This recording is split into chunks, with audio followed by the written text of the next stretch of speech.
सिया रामचंद्र की जय।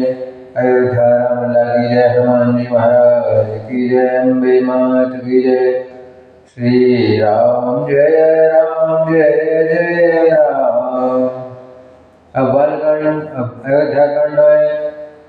भगवान राम लक्ष्मण सीता जी के बन जाने के बाद अब कैसी दशा हो रही है कि लक्ष्मण राम सीता और राम जमीन पर सो रहे हैं, जो अपने महलों में सोते थे। और नगर के नर नारी कह रहे हैं कि बताओ समय कैसा अनुकूल हो गया, विधाता भी नहीं जान सकता कि कौन सुख दुख कर दाता, नर के क्रम भोग सब भ्राता।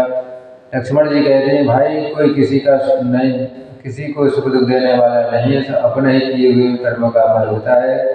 और संयोग वियोग, भले बुरे लोग, शत्रु मित्र उदासीन, ये सभी भ्रम के फंदे हैं। इस प्रकार जन्म मृत्यु, समय विपत्ति, कर्म और काल, जहाँ तक जगत के जंजाल है, धरती घर नगर नर परिवार स्वर्ग नरक आदि सब जगह के व्यवहार हैं।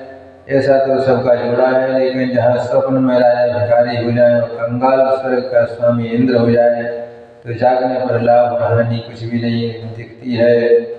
ऐसा विचार कर कूद नहीं करना चाहिए, न किसी को व्यर्थ दोष देना चाहिए। सब लोग मोह रूपी रात्रि में सोने वाले हैं। सोते हुए अनेक प्रकार के स्वप्न दिखाई देते हैं। इस जगत रूपी रात्रि में योगी लोग जानते हैं कि जो परमार्थ है वह सब प्रपंच जगत से छूटे हुए। जगत में जीव को जाता हुआ जानना चाहिए कि संपूर्ण भोगलास में वैराग हो जाता है। ऐसा लक्ष्मण जी कह रहे हैं। और इस प्रकार आगे वन की यात्रा भी कर रहे हैं 14 वर्ष की।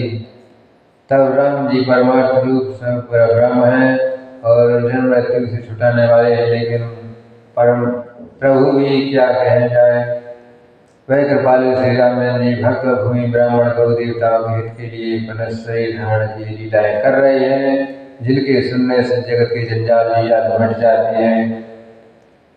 ऐसा कह रहे हैं कि हे सखा, ऐसा समझ मोह को त्याग कर सीता जी के चरणों में प्रेम करो। इस प्रकार श्री रामचंद्र के गुण गान कहते कहते सवेरा हो गया। तब जगत को मंगल करने वाले और सुख देने वाले श्री रामचंद्र जी जाग गए। तब कहते हैं शौच कार्य करके सब क्रियाएं करके श्री रामचंद्र जी ने स्नान किया।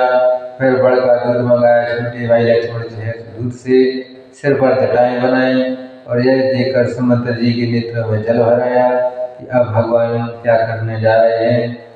और उनका हृदय जलने लगा। इसलिए हाथ जोड़कर बोले, हे दीनबंधु भगवान, हे नाथ, आप मुझे कौशलनाथ दशरथ जी ने मुझे आज्ञा दी थी कि तुम रथ लेकर रामचंद्र जी को लौटा लाओ, लेकिन अब क्या कहा नहीं जा सकता। तो वन दिखाकर गंगा स्नान कराकर दोनों भाई को तुरंत लौटा लाना। तब संशय और संकोच को देखकर निषाद राज भी कुछ नहीं कैसे सीता जी को उठा लाना। महाराज ने ऐसा कहा था, पर प्रभु जैसा कहे मैं वही करूँगा, आपकी बलिहारी हूँ। इस प्रकार विनती करके श्री रामचंद्र जी के चरणों में निषाद राज गिर पड़े और प्रणाम माफी मांग रहे हैं और कहा, हे तात, कृपा करके वही कीजिए जिससे अयोध्या अनाथ न हो। श्री रामचंद्र जी ने मंत्री को उठाकर धैर्य बताते हुए समझाया कि हे तात, आप तो धर्म के सभी सिद्धांतों के को छानने वाले शिवी दधीर जी और राजा हरिश्चंद्र ने धर्म के लिए करोड़ों कष्ट सहे थे। तब उनका आज इतिहास में नाम है और धर्म को पकड़े रहे। इसलिए तात कृपा कर सोई, जात अवध अनाथ न होई। मंत्र ही राम उठाए प्रबोधा, तत धर्म मत तुम सब शोधा। शिव दधीच हरिचंद्र नरेशा, सहे धर्म हित कोटि कलेशा। प्रतिदेव बल भूप सुजाना, धर्म धरेउ सहे संकट नाना। धर्म न दूसर सत्य समाना, आगम निगम पुराण बखाना। मैं श्री धर्म सुलभ करे तजोति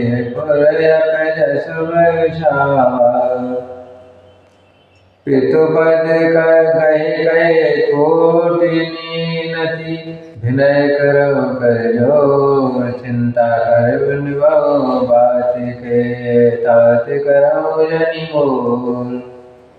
इस प्रकार वेद पुराण शास्त्रों में भी कहा गया कि सत्य के समान दूसरा धर्म नहीं है।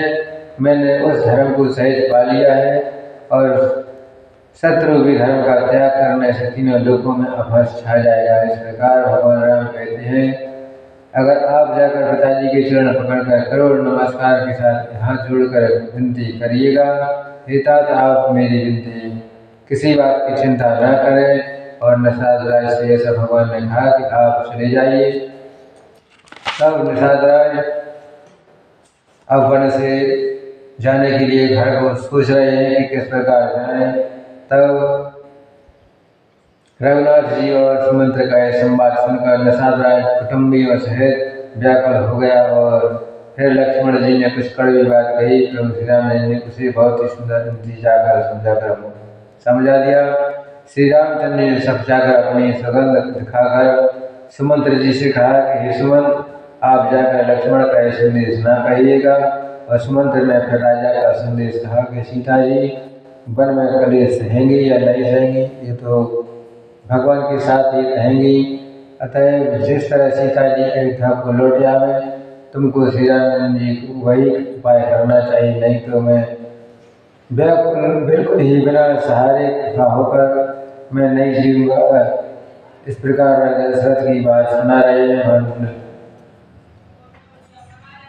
सुमंत्र भगवान राम कह रहे हैं कि राजा दशरथ ने कहा था कि राम लक्ष्मण को जंगल दिखाकर लौटा लाए, लेकिन अब आप जैसी आज्ञा दे रहे हैं मैं वैसा ही करूँगा। तब सीता जी के मायके और ससुराल में सब सुख हैं। जब तक यह विपत्ति दूर नहीं थी तब तक भी जहाँ भी चाहे वहाँ सुख से रहेंगी। कहते हैं, राजा ने जिस तरह विनती की थी वह दीनता और प्रेम से कहा नहीं जा सकता, परंतु कृपा निधान श्री रामचंद्र ने पिता का संदेश सुनकर सीता जी को करोड़ों प्रकार से सीख दी थी। लेकिन उन्होंने कहा था कि तुम घर लौट जाओ, सास ससुर प्रियन की कुटुंबी की चिंता मिट जाए। लेकिन पति के वचन सुनकर जान सीता जी कहते, हे प्राणपति, मैं आपकी परम स्नेही, सुनिए, मैं आपका करुणामय परम ज्ञानी, लेकिन मैं आपको छोड़कर नहीं जा सकती, क्योंकि सूर्य की प्रभा को सूर्य छोड़कर नहीं जा सकता। इसलिए मैं भी चंद्रमा, आप चंद्रमा है और मैं चांदनी, इसी चंद्रमा चांदनी को छोड़कर कहाँ जा सकती, बताइए। इस प्रकार पति की प्रेम विनती सुनकर सीता जी मंत्री श्रावणी वाणी कहने लगी। ऐसा विचार करें, लेकिन हे तात, मैं आर्थ होकर भी आपके सन्मुख रहती हूँ, बुरा न मानिएगा। मैं आपके चरणों के बिना जगत में रह नहीं सकती और इसलिए नाता भी आपका बना हुआ है। अब मेरे से कुछ कहा नहीं जा सकता। मैंने पिताजी के सिर की छटा देखी है, जिन चरणों में रखने की चौकी से सर्व शिरोमणि राजाओं के मुकुट मिलती थी, वे बड़े बड़े राजा उनके चरणों में प्रणाम करते थे।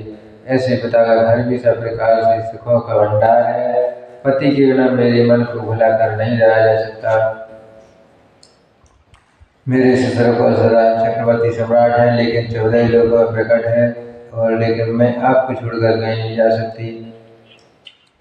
इस प्रकार सीता जी भी बड़े विनती करें, बस सुमंत्र उनको विनती के द्वारा नहीं समझ पा रहे हैं। लेकिन राम लक्ष्मण सीता जी का लौटना मन में से अब, क्योंकि वचन खाली जाएगा, इसलिए भगवान राम समझा रहे सुमंत्र को